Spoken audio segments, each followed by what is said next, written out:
Bismillahirrahmanirrahim. Welcome to Computer Organization and Assembly Language. Dear students, आज हमने बस system को कवर करना है। जैसा कि आप जानते हैं, मैंने माइक्रो प्रोसेसर के तारुफ में आपको बस सिस्टम के बारे में मुख्तसरन बताया था। आज हम थोड़ी तफसील से सिर्फ बस सिस्टम को ही कवर करेंगे।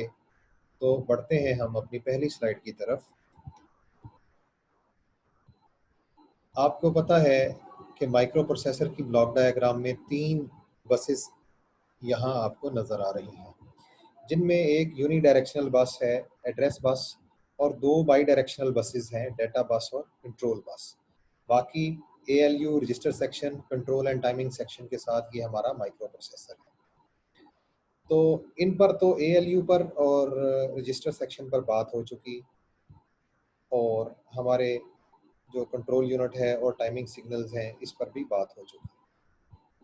आज हमने एड्रेस बस, डेटा बस और कंट्रोल बस को देखना है कि ये क्या चीज़ है।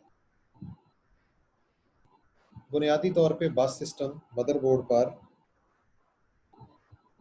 एक ऐसी सर्किटरी यानी ऐसा कंडक्टिंग वायर्स का जाल होता है जो डिफरेंट कंपोनेंट्स के दरमियान डाटा को ट्रांसफ़र करने के लिए ज़रूरी होता है। जैसा कि आप शक्ल में देख रहे हैं कि ये येलो कलर के आपको मदरबोर्ड पर डिफरेंट स्लॉट्स नज़र आ रही हैं, और ये बुनियादी तौर पे जो स्लॉट्स होती हैं इन पर डिफरेंट पेरिफेरल डिवाइसेस के लिए कार्ड लगते हैं। तो आपको शक्ल में PCI जो बस कार्ड है उसकी स्लॉट्स नज़र आ रही हैं, जिनमें ये 4 गुना जो स्पीड वाली बस स्लॉट है, ये 16 गुना स्पीड वाली बस स्लॉट है, ये सिंगल स्पीड वाली बस स्लॉट है, और इसी तरह से ये 16 गुना स्पीड वाली बस स्लॉट है। जबकि ये जो आपको बिल्कुल बॉटम में नज़र आ रही है, ये PCI कार्ड के लिए 32 बिट की बस स्लॉट है। यानी बताने का मकसद ये है कि ये मदरबोर्ड पे सोल्ड तो की हुई हैं, लेकिन इनके नीचे जो तारें हैं वो डाटा मुख्तलिफ कंपोनेंट्स को पहुंचाने के लिए इस्तेमाल हो रही हैं। अब हम इनके इंटरकनेक्शन की डायग्राम देख लेते हैं, starting from the CPU chip और माइक्रो प्रोसेसर। इधर से हम स्टार्ट करते हैं। देखिए, CPU चिप या माइक्रो प्रोसेसर जो आपके मदरबोर्ड पे लगा होता है उसमें ALU है। उसके अलावा इसकी इंटरनल कम्युनिकेशन के लिए भी इसमें सोल्डिंग तारों की हुई होती है, और इसकी टेम्परेरी स्टोरेज के लिए जो रजिस्टर सेक्शन है वो यहाँ पे होता है, और कंट्रोल सेक्शन यहाँ पे होता है। फिर जो ये चिप होती है माइक्रो प्रोसेसर की, इसका अपना बस सिस्टम जो है वो भी मदरबोर्ड में जो है वो फैक्ट्री से ही जो समझ लें मैन्युफैक्चर होकर आता है। अब हमारे पास ये जो ऊपर वाला आप बॉक्स देख रहे हैं, ये हमारी इंटरनल मेमोरी या प्राइमरी मेमोरी है, जिसमें रैम और रोम लगी हुई हैं। इसके साथ ये जो 2 ब्लू एरोज आपको नज़र आ रहे हैं, एक जो है वो बाई डायरेक्शनल एरो है और एक यूनी डायरेक्शनल एरो है। इसी तरह से ये बस सिस्टम से एक यूनी डायरेक्शनल एरो है और दूसरा इनपुट इंटरफेस से यूनी डायरेक्शनल एरो है, और एक बस सिस्टम से बाई डायरेक्शनल एरो है जो हमारे जो एक्सटर्नल मेमोरी है उसकी तरफ जा रहा है, जबकि एक्सटर्नल मेमोरी से CPU की तरफ एक यूनी डायरेक्शनल एरो आ रहा है। ये सब बस सिस्टम की जो है वो रिप्रेजेंटेशंस हैं। आप देखें, हमारे इनपुट इंटरफेस में इनपुट डिवाइसेस होते हैं, आउटपुट इंटरफेस में हमारे आउटपुट डिवाइसेस होते हैं। ये भी CPU के साथ और जो हमारी इंटरनल मेमोरी है इसके साथ बस सिस्टम के ज़रिए ही जुड़े हुए होते हैं। इसी तरह से जो हमारी एक्सटर्नल मेमोरी है, जिसमें हार्ड ड्राइव्स हैं, मैग्नेटिक टेप्स वगैरह, DVDs और CD-ROM वगैरह शामिल हैं, ये भी बस सिस्टम के साथ जो है वो जुड़े हुए होते हैं ताकि ये अपना डाटा आगे दे सकें। तो इनमें से जो हमने मेजर जिनका जो हमारे कॉन्टेक्स्ट में आती हैं उनको देख लेते हैं हम। सबसे पहले हम देखते हैं डाटा बस को।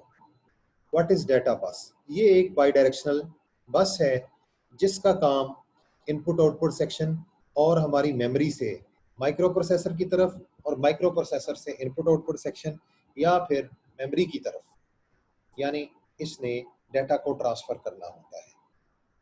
दोबारा सुन लें, माइक्रो प्रोसेसर से रैम की तरफ, सॉरी रैम नहीं, इसमें मैं प्राइमरी मेमोरी कहूँगा, इसमें रोम भी शामिल है।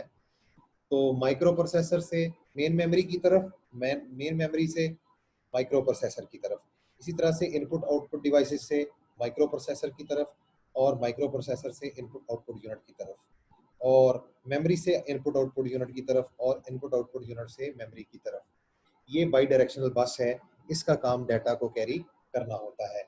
जैसा कि माइक्रो प्रोसेसर में जो हमारी इंस्ट्रक्शंस एग्जीक्यूट हो रही होती हैं, उनके जो रिजल्ट्स हैं वो जब वो कंप्यूट हो जाते हैं तो उसके बाद उनको स्टोर करने के लिए हम क्या करते हैं कि उसको माइक्रो प्रोसेसर से मूव कर देते हैं हम अपनी मेमोरी या इनपुट आउटपुट यूनिट की तरफ। अब आगे ये बात आ गई कि डाटा बस में कितनी नंबर ऑफ बिट्स जो हैं वो बैक वक्त ये होल्ड कर सकती है।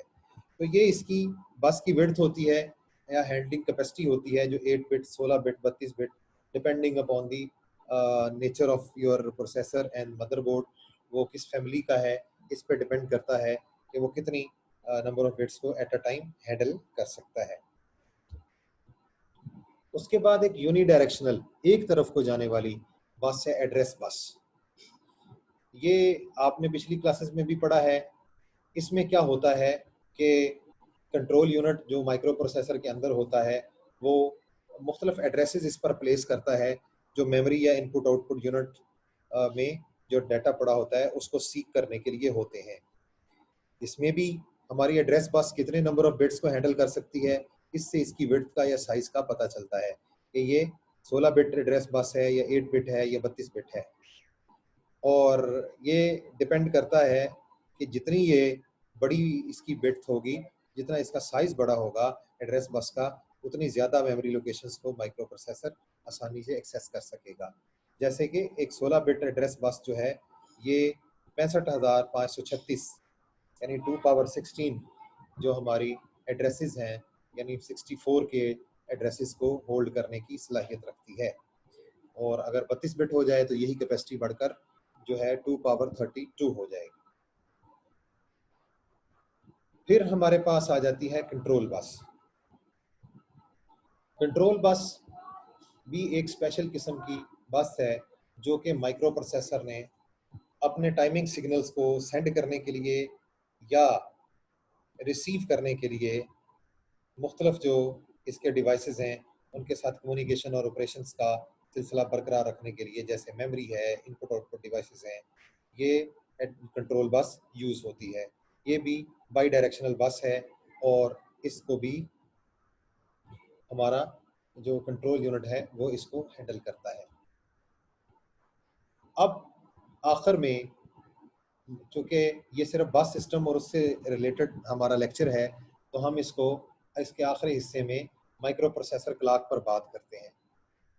माइक्रो प्रोसेसर क्लॉक जो होता है ये एक इंटरनल क्लॉक होता है जो हर माइक्रो प्रोसेसर में लगा हुआ होता है, और ये उस शरह को या रेट को कंट्रोल करता है जिससे हमारे कंप्यूटर के डिफरेंट कंपोनेंट्स जो हैं वो आपस में सिंक्रोनाइज कर रहे होते हैं, और जिस रेट से हमारे वो कंप्यूटर के डिफरेंट कंपोनेंट्स आपस में सिंक्रोनाइज कर रहे होते हैं उस रेट को क्लॉक रेट भी कहते हैं। हमने ये शुरू में पढ़ा कि जो सीपीयू होता है इसको इंस्ट्रक्शन को एग्जीक्यूट करने के लिए, हर इंस्ट्रक्शन को एग्जीक्यूट करने के लिए एक fix number of clock ticks चाहिए होते हैं या क्लॉक साइकिल्स चाहिए होते हैं। जितना भी किसी कंप्यूटर या माइक्रो प्रोसेसर का क्लॉक फास्ट होगा उतनी ही तेज़ी से वो पर सेकंड उसकी जो इंस्ट्रक्शन पर सेकंड स्पीड है वो भी उतनी तेज़ होगी।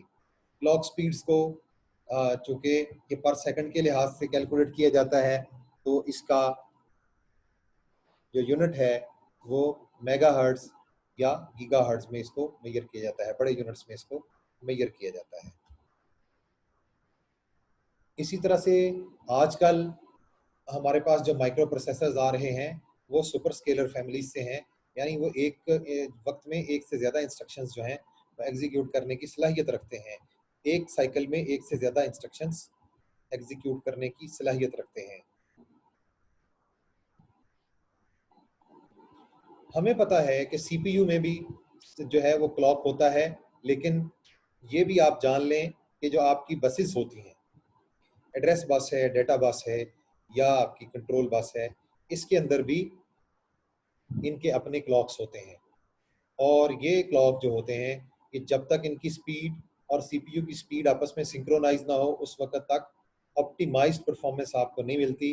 बाज़ दफ़ा ये होता है कि सीपीयू की क्लॉक स्पीड तो बहुत ज़्यादा होती है, जबकि हमारे जो बस सिस्टम है, उनके क्लॉक्स जो होते हैं वो ज़रा स्लो हो जाते हैं। तो इससे क्या होता है, परफॉर्मेंस बोटलनेक पैदा होता है।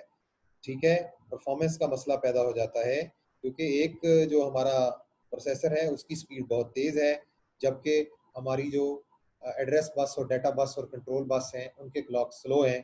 तो हमारी जो माइक्रो प्रोसेसर है उसको वेट करना पड़ेगा। ये उलट भी हो सकता है कि मिसाल के तौर पे अगर डेटा बसेस और एड्रेस बस और कंट्रोल बस की क्लॉक स्पीड माइक्रो प्रोसेसर की स्पीड से अगर ज़्यादा है, तो फिर इन डेटा बसेस को, एड्रेस बस को और कंट्रोल बस को वेट करना पड़ेगा। दोनों सूरतों में ऑप्टिमाइज परफॉर्मेंस आपकी नहीं आ सकती। ये हमारा बस सिस्टम था जिस पर आज हमने बात की है। मैं उम्मीद करता हूँ कि जो बस सिस्टम का ओवरव्यू है वो आपको समझ आ गया होगा। ये हम सब चीज़ें जो हैं कंप्यूटर ऑर्गेनाइजेशन में आर्किटेक्चर के रिलेटेड इसलिए कवर कर रहे हैं क्योंकि हमने असेंबली लैंग्वेज में लो लेवल पे जाके कमांड्स वगैरह सीखनी है और सारे रजिस्टर्स वगैरह, मेन मेमोरी वगैरह और माइक्रो प्रोसेसर की पिन्स वगैरह पे क्या क्या कमांड्स होती हैं और किस तरह से उसको हैंडल करना है, ये सारी चीज़ें हम इंशाल्लाह इस कोर्स में करेंगे। लिहाजा ये हमारा जो बस सिस्टम का तारुफ था ये बहुत ज़रूरी था, जिसमें मैंने आपको address bus, data bus, control bus और जो क्लॉक होता है सीपीयू का और इनका रेट और इन बसेस के अंदर जो क्लॉक होता है उसके रेट के बारे में भी बताया। आज के लिए इतना ही। अगली दफ़ा इंशाअल्लाह हम एक नए टॉपिक के साथ हाज़िर होंगे। तब तक के लिए अल्लाह हाफ़िज़।